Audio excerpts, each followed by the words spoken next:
Então, convivendo com o conflito, compreendendo a complexidade, unlearning, transparência e homogeneidade. Uma pensadora indígena canadense, falando da diversidade, ela diz isso.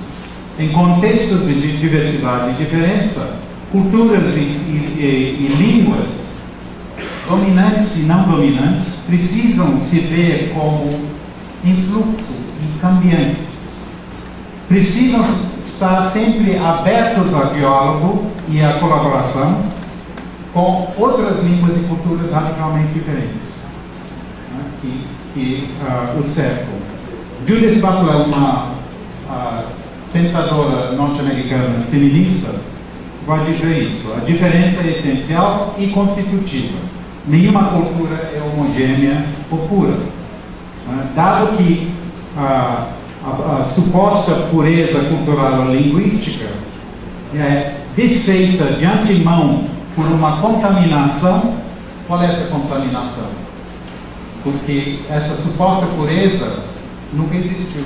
Essa suposta pureza, na verdade, é uma ilusão, uma cegueira da complexidade, da multiplicidade que constituiu o sujeito. Então, como é que podemos falar em políticas de pureza e de impureza? Como podemos falar em hibridismo como uma consequência de um contato? O hibridismo, o multi, está na origem. Para conviver no mundo de complexidade e multiplicidades, o sujeito cidadão precisa se ver como um ser complexo constituído por diferenças. Isso muitas vezes é entendido pelos críticos do pós-estruturalismo como um elogio das diferenças. Eu não estou elogiando as diferenças, eu estou falando do lugar do pós-estruturalismo também, mas eu estou apontando para essa dificuldade das diferenças, a violência que as diferenças trazem e a necessidade, por isso, de pensar uma ética de lidar com essas diferenças. Então, só para enfatizar mais graficamente, o risco do multicultural, multimodalidade, multiletramentos, etc. A percepção da pluralidade, onde antes se via a homogeneidade e a singularidade, gera o risco de entender as múltiplas possibilidades como mutuamente substituíveis e intercambiáveis. Não são. Então, quando nós deparamos com uma multiplicidade de possibilidades, essa multiplicidade de possibilidades não tem todos o mesmo valor. Não é um vale tudo. Cada possibilidade dessa multiplicidade é regida por regras e só adquire valor e significado num determinado contexto. Por exemplo, estava falando de paçoca, agora é o feijão. Qual é o feijão? Podemos dizer, todo brasileiro come feijão. Mas comemos o mesmo feijão em todo lugar do país? Não. Então, é só no momento de cada brasileiro se deparar com outros brasileiros de outra região que ele vai lembrar que o feijão que ele toma por pressuposto como sendo o feijão, na verdade é diferente.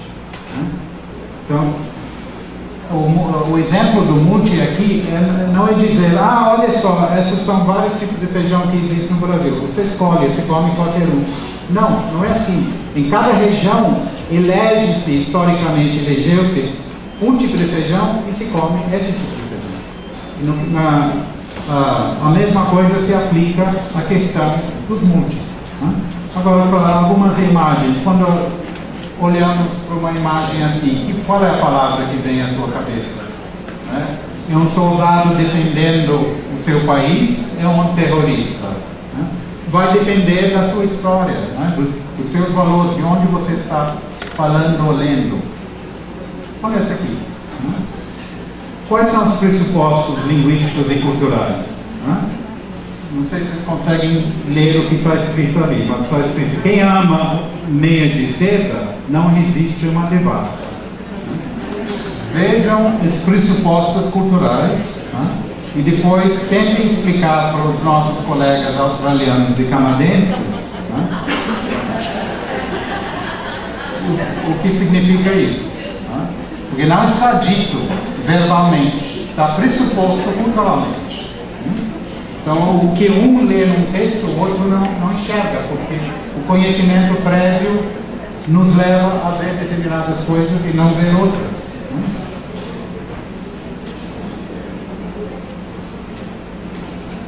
Então, só para... Estou concluindo agora, uma pedagogia de dissenso implica uma mudança no conceito de letramento crítico, ou o conceito de ser crítico.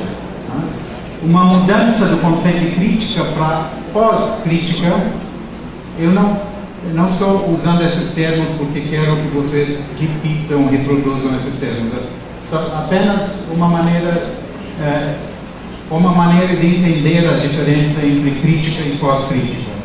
A crítica foi concebida como a proposta foi concebida e proposta por teorias estruturalistas, marxistas, que ofereciam certezas. Perante uma situação de injustiça, ofereciam uma proposta de justiça de igualdade, mas uma proposta da qual eles tinham certeza. Ou seja, não havia incerteza nenhuma. Os pós-estruturalistas, ironicamente, tinham certeza da incerteza. Isso era crítica. Uns tinham certeza, outros tinham certeza da incerteza. No fim, ambos tinham certeza. Agora, pós-crítica tenta propor algo um pouco diferente. Promove um afastamento do conceito de crítica como crítica fundamentada, quer dizer, crítica que tem uma base concreta, fixa, material, e propõe uma fundamentação fraca, entre aspas. Isso é um termo de Gianni Vattimo, o filósofo italiano. Ele vai dizer, como o feijão, sempre temos verdades, e todas as nossas verdades se fundamentam em regras e em valores. Só que essas regras e valores estão sempre mudando. O fato que as nossas regras e valores, e portanto as nossas verdades, estão sempre se mudando, não significa que deixamos de ter verdades. Então isso é a pós-crítica. A verdade é situada, é contextualizada, é momentânea. É um processo ou um evento, não sei se é isso que o Roberto quis dizer quando falou em pedagogia do evento. Mas a verdade é um evento, não é uma estrutura, uma totalidade. Não é algo fixo. Mas nem por isso deixa de existir. E o Vattimo chama isso de weak thinking. Não é o pensamento de um débil.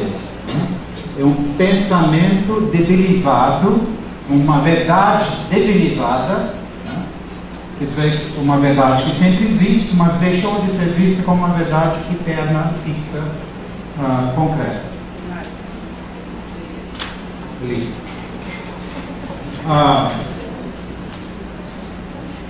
Então, como uma pedagogia de dissenso consegue esses encontros com a diferença? Simplesmente não antevendo o consenso.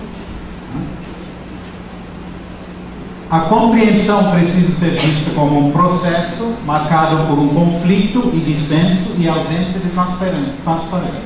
Então, em vez de harmonia e consenso, a gente tem que antecipar de que o fato de que na nossa leitura de um texto, do mundo, na nossa interação com o outro, muito provavelmente nós não vamos entender esse outro.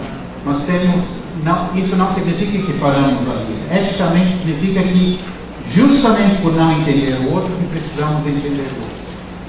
Precisamos fazer um esforço para entender. Agora, esse entendimento, dentro desse esforço, está o processo de entendimento. E toda vez que tentamos entender, o processo de entender se empenha, continua, vive. E, quem sabe, algum dia podemos nos entender, mas no momento não podemos nos entender. Então, é a compreensão do conflito do diferente, que é a tal de difficult knowledge que alguns pensadores falam.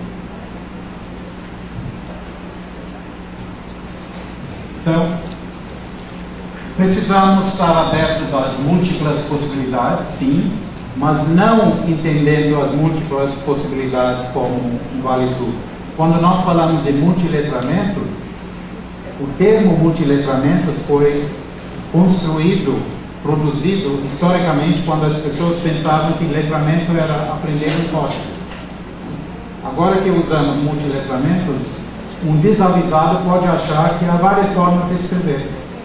Há várias formas de escrever, sim, mas em cada contexto, para cada fim, essas várias não existem. Né? Você não pode escrever uma carta pessoal para seu chefe. Você não pode entregar um trabalho acadêmico como no formato de um e-mail. Né? Então, há formas de escrita, de letramento, que seguem regras, que são regidas por regras e normas contextuais. Não há mais uma regra universal única. Bom, as possibilidades não podem ser infinitas, uma vez que a compreensão é contextual infinita, e por isso não pode acomodar um jogo infinito de possibilidades. E com isso eu termino, enfatizando de novo a violência que é lidar com multiplicidades. Né? E uma forma de entender essa violência é optar facilmente por a harmonia, porque a violência nos incomoda, não fomos culturalmente preparados a lidar com essa violência, achamos isso agressivo. A gente precisa tomar muito cuidado disso no ambiente educacional, porque não querendo ser violentos, a gente pode acabar dando para os nossos alunos apenas aquilo que pode gerar harmonia e pode não ser o que é melhor para eles.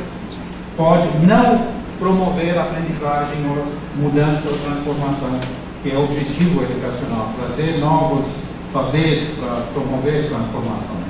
Muito obrigado.